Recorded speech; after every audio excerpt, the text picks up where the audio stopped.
Newsbreak.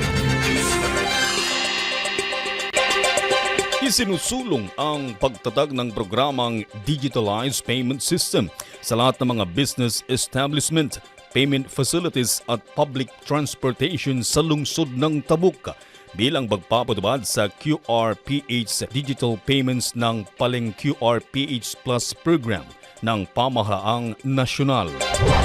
Ayon kay Councilor Attorney Ivan Yannick Bagayaw na pangunahing may akda ng panukala, malaking tulong ang digital payments bilang isang convenient na pamamaraan sa pagbabayad at pagpapadala ng pera kahit saang lugar.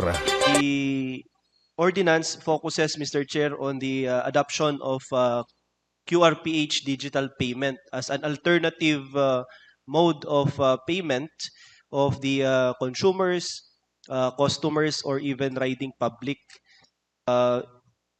Dito yung ordinance tayo, kat in line with the Joint Memorandum Circular ETBSP and DILG relative to the Paleng QRPH program.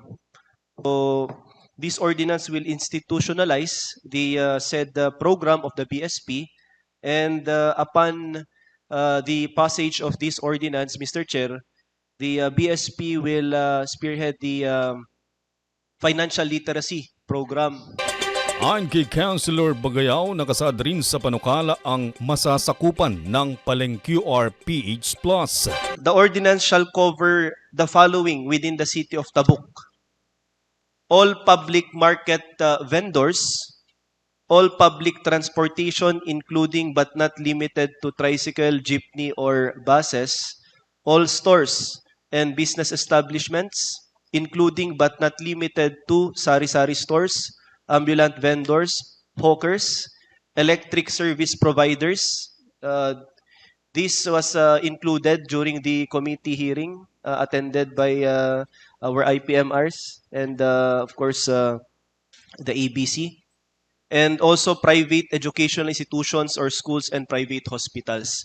So when we asked, Mr. Chair, the BSP representative, Ms. Marcos, initially, the program focuses only on palengke and transportation.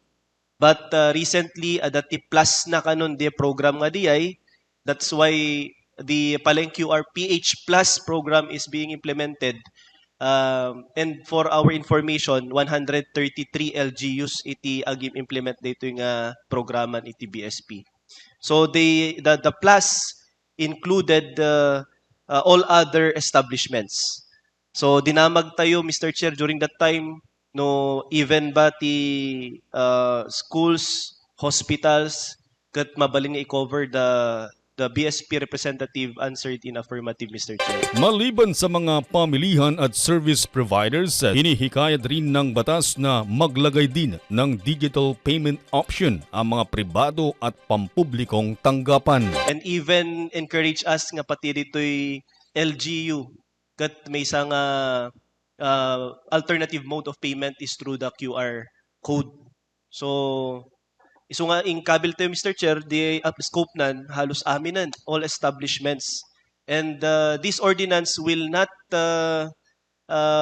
be kuna tayong mandatory nya nga amin kumakit ada iti QRPH na amin na consumers. No, for the consumers optional, but for the establishments we encourage them, we enjoin them, and that is why we included in our ordinance, Mr. Chair, section 7, the incentive clause or provision tapno ma-encourage na gito establishments nga maki-join iti programa nga daytoy. Ang Paleng QR ay nakadisenyo rin para sa mga low-income and unbanked clients upang magagamit rin ng teknolohiya na magkakatulong para mapabilis ang kanilang financial transactions. Kailangan lamang anyang magkaroon ng individual account para magamit ang sistema.